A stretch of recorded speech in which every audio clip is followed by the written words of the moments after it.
हे जे अशा गोष्टी आहेत मित्रांनो, हे मेजर मिस्टेक आहे.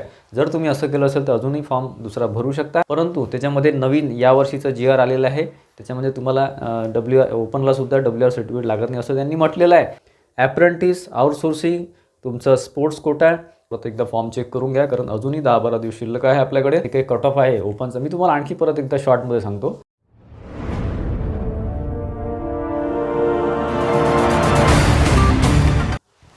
नमस्कार विद्यार्थी मित्रांनो, मी अमोल आगरकर, इंजिनियर अमोल चॅनलमध्ये पुन्हा एकदा आपले मनापासून स्वागत करतो. महापारेषण भरती 2023 त्यामध्ये 3129 ज्या वॅकन्सी आलेल्या आहे त्यामध्ये ITI विद्यार्थी मित्र ITI इलेक्ट्रिशियन बेसवरची जी वॅकन्सी आहे 1903 पोस्ट फ्रेशरसाठी आणि साधारण 638 पोस्ट एक्सपिरियन्स होल्डरसाठी, ज्यांना ट्रान्समिशनचा एक्सपिरियन्स आहे, ते प्रायव्हेट असो की गव्हर्नमेंट असो, ट्रान्समिशन कंपनीचा एक्सपिरियन्स आहे ते फॉर्म भरू शकतात. त्यामध्ये फॉर्म सबमिशनचा व्हिडिओ ऑलरेडी आपण दिलेला आहे. त्यानंतर आपण वुमन रिझर्वेशन रिलेटेड किंवा WR रिलेटेड माहिती दिलेली आहे. त्यामुळे आउटसोर्स असेल किंवा आणखी काही माहिती असेल ती आपण दिलेली आहे. तर आजच्या व्हिडिओमध्ये आपण महत्त्वाचं काही 2 पॉईंट्स अतिशय महत्त्वाचे आहेत की त्यामध्ये पहिला पॉईंट म्हणजे आता फॉर्म करेक्शन होऊ शकतं का. बऱ्याचशा विद्यार्थ्यांच्या चुका झालेल्या आहेत, खूप वेळा सांगूनसुद्धा विद्यार्थी मित्रांनी चुका केलेल्या आहेत. तर त्यामध्ये काही करेक्शन होऊ शकतं का, हा एक प्रश्न आहे विद्यार्थी मित्रांचा. आणि किंवा दुसरं अप्लिकेशन करायचं किंवा दुसऱ्यांदा फॉर्म भरायचा का, हे सुद्धा प्रश्न आहे. तर त्यावर आपण काही महत्त्वाचे पॉईंट सांगणार आहे की कोणत्या मेजर मिस्टेक आणि कोणत्या मायनर मिस्टेक आहे, म्हणजे कोणत्या सुधारल्या जाऊ शकतात किंवा त्याच्यामध्ये तुम्ही जर चूक केली असेल तर काही हरकत नाही. आणि दुसऱ्या अशा चुका आहेत की ज्याच्यासाठी तुम्हाला डबल फॉर्म भरणे आवश्यक आहे, नाही तर तुमचं रिजेक्शन होऊ शकते. असं काय आपण पॉईंट्स बघणार आहे. आणि त्यानंतरचा अतिशय महत्त्वाचा व्हिडिओचा दुसरा भाग म्हणजे त्यामध्ये जे काही सिलेक्शन लिस्ट लागणार आहे किंवा मेरिट लिस्ट लागणार आहे त्यासाठी कुठला क्रायटेरिया, कोणाकोणाला जास्त मार्क भेटणार आहे ते सुद्धा आपण बघणार आहे. तर मित्रांनो, सर्वात आधी तुम्हाला एक गोष्ट सांगू इच्छितो की मला विद्यार्थी मित्रांचे कमेंट येतात, त्यावरून मला हा पॉईंट इथे घ्यावासा वाटतो आहे. मी टेलिग्रामवर सुद्धा कालच्या तारखेला तो मेसेज टाकलेला आहे की माझं स्वतःचं ॲप म्हणजे engineer Amol channel, YouTube channel आहे, टेलिग्राम चॅनल इंजिनियर अमोल आहे, आणि आता स्वतःचा ॲप साधारण मागच्या 1-1.5 महिन्यापासून सुरू केलेला आहे आपण. त्यामध्ये इंजिनियर अमोल या नावानेच आपला ॲप आहे. इतर कुठल्याही ॲपच्या टेस्ट सिरीजची किंवा इतर कुठल्याही ॲपच्या कोर्सची माझा विशेष मित्रांनो, बऱ्याचशा विद्यार्थी मित्रांच्या चुका झालेल्या आहे फॉर्म सबमिट करताना. मी माझ्या साईडने किंवा माझ्या परीने तुम्हाला प्रयत्न करतो आहे की तुमच्या चुका होऊ नये. कारण मागे विद्युत सहाय्यकची जी भरती झाली होती 2019मध्ये महावितरणची, त्यामध्ये विद्यार्थ्यांनी भरपूर असंख्य चुका केल्या होत्या. त्यामुळे बऱ्याचशा जणांचे रिजेक्शनसुद्धा झाले आणि बऱ्याचशा ज्यांनी फॉर्म व्यवस्थित भरला त्यांचंसुद्धा नुकसान झालेलं होतं. ठीक आहे, पण तू अशा चुका आता होऊ देऊ नका, कारण ही चान्स परत येणार नाही आहे. पुढचे 4-5 वर्ष तरी ही ITIची वॅकन्सी येणार नाही आहे. त्याच्यामुळे फॉर्म नीट भरा. मी माझ्याकडून 100% प्रयत्न करत आहे तुम्हाला जास्तीत जास्त माहिती देण्याचा. तर मित्रांनो, ज्यांनी चुका केल्या असतील किंवा असं वाटत असेल की आपली चूक झाली, त्यामध्ये काही मेजर मायनर मिस्टेक आहे, त्यातले मायनर मिस्टेक मी तुम्हाला पहिले सांगतो की ज्यासाठी तुम्हाला कुठल्याच प्रकारचं परत फॉर्म भरण्याची गरज नाही, परत करेक्शन तर होतच नाही. तुम्ही जर फॉर्म सबमिट केला असेल तर परत करेक्शन होत नाही, परंतु तुम्ही फॉर्म रिटर्न किंवा परत भरू शकता. जो दुसरा फॉर्म आहे तो तुमचा ॲक्सेप्ट होतो. ठीक आहे, पण तू बघा त्यामध्ये मिस्टेक तुम्हाला मी थोडंफार इथे शॉर्टमध्ये सांगतो की फॉर एक्झाम्पल तुम्ही सिग्नेचर ब्लॅक और ब्लू इंक पेनने केली असेल तरी चालेल, काही प्रॉब्लेम नाही. ब्लॅकनी म्हटलं आहे पण ब्लू इंकने केली तरी चालेल. डिक्लेरेशनवर तुम्ही सिग्नेचर केली असेल नसेल केली तरी चालेल. डिक्लेरेशनचं जे लाईन्स आहे ते महत्त्वाचे आहे, ते आपण ऑलरेडी आपल्या फॉर्म सबमिशनच्या व्हिडिओमध्ये दिलेले आहे. ते सुद्धा ब्लॅक किंवा ब्लूनं केलं असेल तरी चालेल. त्याने काही तुमचं काही रिजेक्शन होणार नाही फॉर्मचं. ठीक आहे, आणि अंगठा जो असतो तो ब्लॅक और ब्लू दोन्ही यांनी चालतो. ब्लॅकनी गेलं तर फारच चांगलं, पण तो ब्लू और ब्लॅक दोन्ही यांनी चालेल असं काही नाही, ते पण चालेल. म्हणजे हे असे काही मिस्टेक्स नाही की ज्याच्यामुळे तुमचा फॉर्म रिजेक्ट होणार नाही. तुम्ही ब्लॅकनी करा किंवा ब्ल्यूनी करा. ठीक आहे, किंवा त्याच्यानंतर तुमचे फॉर एक्झाम्पल काहीतरी याच्यामध्ये चुकलं असेल, डेट ऑफ बर्थमध्ये चुकू देऊ नका. त्याच्यानुसार तुमची एज लिमिट असते. ठीक आहे, त्याच्यामुळे डेट ऑफ बर्थमध्ये चुकू देऊ नका.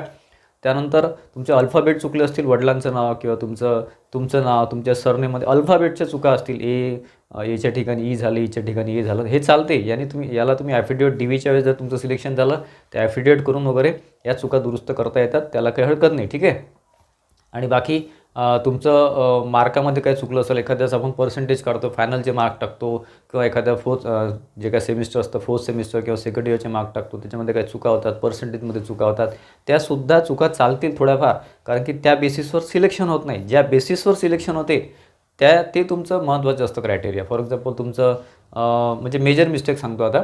मेजर मिस्टेकमध्ये तुमचं ॲप्रेंटिस तुमची नसेल, तुम्ही यस केलं असेल तर तुमचं रिजेक्शन होते, डायरेक्टली रिजेक्शन होते. कारण तुम्ही जर ॲप्रेंटिसला यस केलं तर त्या बेसिसवर तुम्हाला 10% मार्क वाढवून मिळतात महापारेषणचं असेल तर.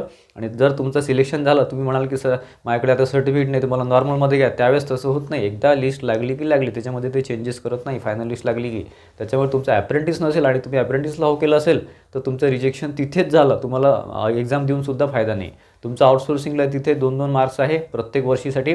5 वर्षासाठी तुमचं आउटसोर्सिंग असेल तर तुम्हाला 10 मार्क मिळतील. तुमचे 7 वर्ष 8 वर्ष जरी आउटसोर्सिंग तुम्ही काम केलं असेल महापारेषणमध्ये, बरं महापारेषणमध्ये महावितरण महाजनकोचं चालत नाही, परत एकदा सांगतो, ठीक आहे.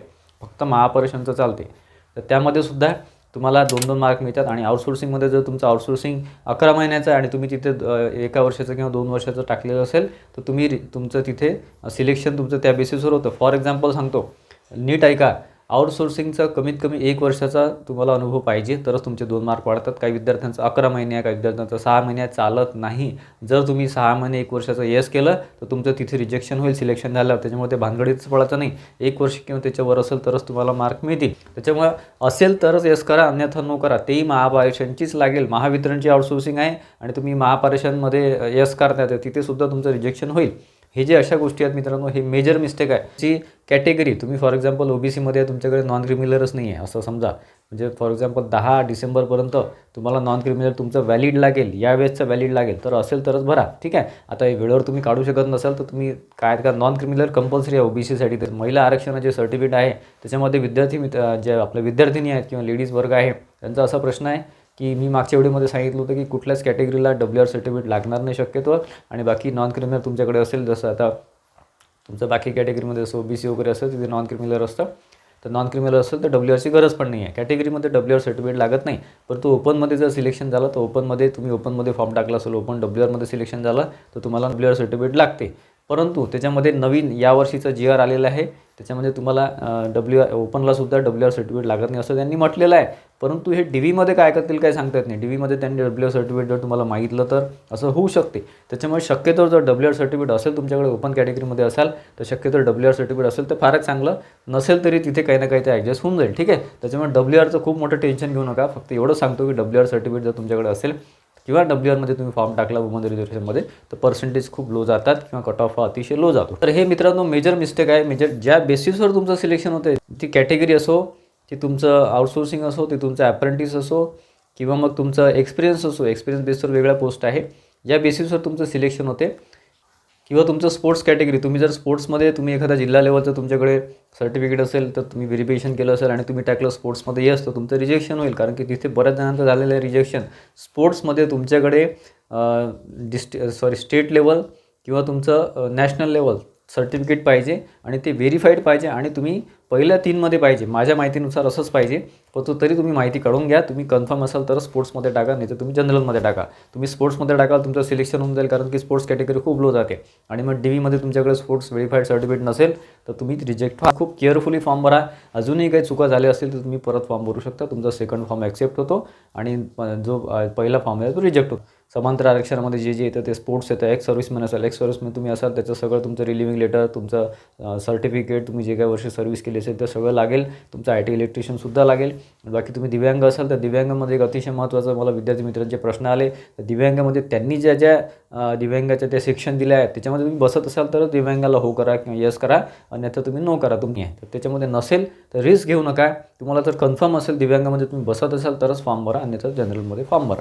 एक्सपिरियन्सच्या बेसवर तुम्ही फॉर्म भरत असाल, एक्सपिरियन्सच्या बेसवर सांगतो, जे विद्यार्थी सिनियर टेक्निशियन 1 टेक्निशियन 2साठी फॉर्म भरत असाल, तुम्हाला मी परत सांगतो, मागच्या व्हिडिओमध्ये सांगितलेलं आहे की जर तुम्ही त्यामध्ये फॉर्म भरत असाल तर तुम्हाला ट्रान्समिशन कंपनीचा, लिमिटेड कंपनीचा एक्सपिरियन्स चालेल, ज्याचं टर्नओव्हर वर्षाचं 100 कोटीच्या वर आहे, म्हणजे मोठी कंपनी, ट्रान्समिशन रिलेटेड वर्क पाहिजे.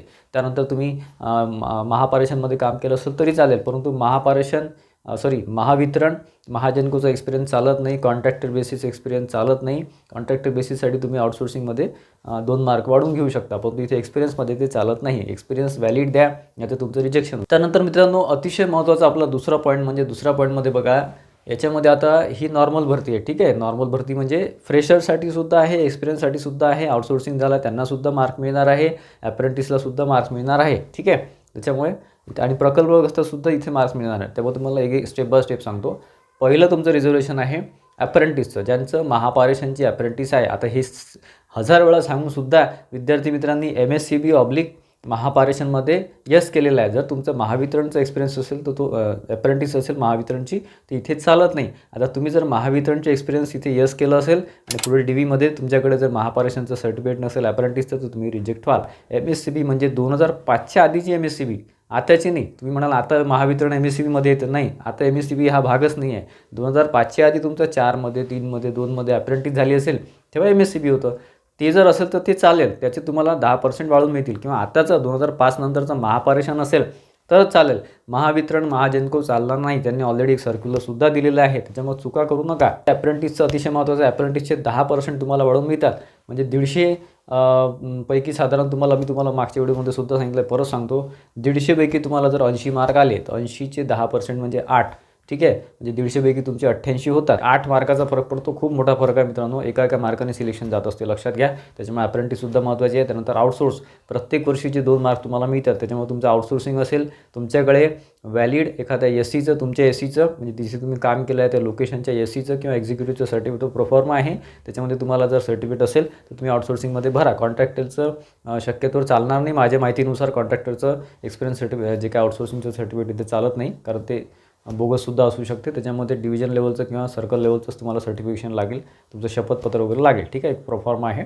ठीक आहे, तरच तुम्ही भरा. त्याचे तुम्हाला दरवर्षीचे 2 मार्क म्हणजे 5 वर्षाचे 10 मार्क तिथे वाढून देतात. आणि तो खूप मोठा फायदा आहे मित्रांनो. 150 पैकी तुम्हाला 70 असतील तर तुम्हाला 5 वर्ष एक्सपिरियन्स असेल आउटसोर्सिंग तर तुमचे 10+ म्हणजे 80 होतात. ठीक आहे, ते मग 100मध्ये कन्वर्ट होतात, पर्सेंटेजमध्ये नंतर कन्वर्ट होतात. महत्त्वाचा मुद्दा आहे प्रकल्पग्रस्तमध्ये विद्यार्थी मित्र कन्फ्यूज आहे. वेगवेगळे आहे. महापारेषणमध्ये गेली असेल तर 25 आणि बाकी ठिकाणी गेली असेल तर 5%, फक्त एवढा फरक आहे.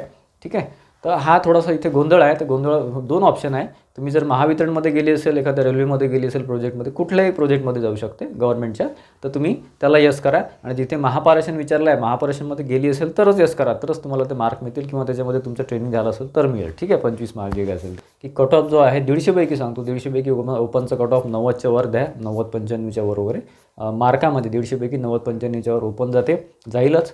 आणि OBC जे आहे ते 85 ते 90च्या दरम्यान येईल. SC जे आहे ते 75 to 80मध्ये येऊ शकते.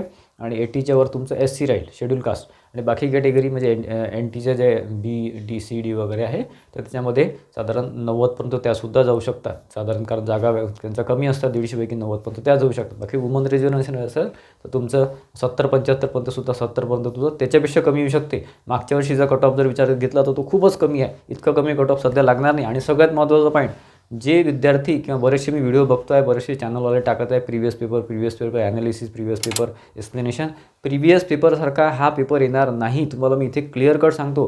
प्रिव्हियस पेपर म्हणजे 2017चा जो पेपर आहे त्याची लेवल एकदमच मॉडरेटपेक्षा खूप कमी इझी लेवलचा पेपर आहे तो. त्याच्यामुळे तशा टाईपचा पेपर येणार नाही. आता पेपर हार्ड येणार आहे, तुम्हाला परत सांगतो. त्याची लेवल ही चांगल्या लेवलची येणार आहे. हार्ड मॉडरेटच्या जवळपास ही लेवल येणार आहे. म्हणजे JEEच्या थोडा खालोखाल हा पेपर येणार आहे. एकदम काही JEE लेवलचा, डिप्लोमा लेवलचा येणार नाही. पण तू 2017चा रेफरन्स घेऊ नका. आताचा जो पेपर आहे तो सेंट्रल गव्हर्नमेंटची जी एक्झाम होते, ज्याच्या रेल्वेची एक्झाम असेल किंवा UPPCL असेल किंवा तुमचं जे काही सेंट्रल गव्हर्नमेंटचे ज्याचं DRDO वगैरे आहे त्या लेवलचा हा पेपर राहणार. लेवल हाय ठेवा, लक्षात घ्या. आणि नॉन टेक्निकलचे सुद्धा लेवल बऱ्यापैकी हाय राहणार आहे. ITI लेवलचाच राहील पेपर, पण तो त्याच्यामध्ये सुद्धा लेवल थोडीशी हाय ठेवतील ते यावेळेस. त्यामुळे हा पॉईंट लक्षात घ्या बरं. तर असे करतो मित्रांनो, बऱ्याचशा तुमच्या प्रश्नांची उत्तरं द्यायचं मी आजच्या व्हिडिओमध्ये प्रयत्न केलेला आहे. या व्यतिरिक्त तुम्हाला फॉर्ममध्ये काही कन्फ्युजन असेल तर डाऊटमध्ये राहू नका. मला कमेंट बॉक्समध्ये कमेंट करा. तुमचे जे कमेंट आहे ते मी लिहून ठेवत असतो. जे मेजर कमेंट आहेत, ते जे रिपीटेड कमेंट आहेत, आणि त्यावर मी एक सेपरेट व्हिडिओ घेत असतो. ठीक आहे, अजूनही 10-12 दिवस फॉर्म सबमिशनसाठी शिल्लक आहे. तुमच्या काही चुका झाल्या असेल तर परत एकदा प्रिव्ह्यूमध्ये चेक करा. रजिस्ट्रेशन ID आणि पासवर्ड टाकून तुम्ही चेक करा. काही वाटत असेल, काही डाऊटफुल असेल, मायनर मिस्टेक असेल तर परत फॉर्म भरण्याची गरज नाही. मेजर मिस्टेक असेल तर थोडासा विचार करा. आणि डिसिजन तुमच्या लेवलवर तुम्ही घ्या. मी सांगतो म्हणून करू नका. तुमचं जे तुम्हाला असं वाटत असेल की बा आता असं आहे तसं, कारण प्रत्येक स्टुडंटची इंडिव्हिज्युअल कंडिशन वेगळी असते. मी प्रत्येकाला इथे यूट्यूबच्या थ्रू सांगू शकत नाही. जे माझे विद्यार्थी आहे, माझ्याशी कनेक्टेड आहे, मेंबरशिपमध्ये असेल किंवा आणखी कुठे असेल, त्यांना मी पर्सनली सांगतो आहे. कारण मागचे 2 वर्षापासून विद्यार्थी मित्र माझ्या कॉन्टॅक्टमध्ये आहे, पण तू ते मेंबरशिपमधले आहे. तर आशा करतो की बऱ्यापैकी माहिती मी द्यायचा आजच्या व्हिडिओमध्ये प्रयत्न केलेला आहे. तर तुम्हाला आजचा व्हिडिओ आवडला असेल तर व्हिडिओ प्लीज शेअर करा मित्रांनो. विद्यार्थी मित्रांना, इतरांना सुद्धा त्याचा फायदा होऊ द्या. अन्यथा एखाद्या विद्यार्थ्याची मित्राचा बिचारा खूप अभ्यास करत असेल, खूप मेरिट ट्रॅकमध्ये येईल, परंतु इथे ऑप्शन चुकीचा निवडल्यामुळे त्याचे रिजेक्शन होऊ शकते. असं होऊ देऊ नका. त्यासाठी हा व्हिडिओ मी आजचा घेतलेला आहे. त्याच्यामुळे व्हिडिओ नक्की शेअर करा आणि लाईक करा. आणि आपल्या चॅनलला, इंजिनियर अमोल चॅनलला नक्की सबस्क्राईब करून ठेवा. आणि आपलं ॲपसुद्धा आहे इंजिनियर अमोल, त्यावरच जे आपण आता टाकू पुढे सुद्धा टेस्ट सिरीज वगैरे पुढे आणखी येणारच आहे. तर त्यासाठी आपल्या चॅनलला नक्की सबस्क्राईब करून ठेवा. यूट्यूब चॅनलला सुद्धा सबस्क्राईब करून ठेवा इंजिनियर अमोल, आणि बेल आयकॉनसुद्धा क्लिक करून ठेवा, जेणेकरून जे महत्त्वाचे अपडेट्स मी तुमच्याकरता आणत असतो ते तुम्हाला मिळत राहतील. धन्यवाद मित्रांनो.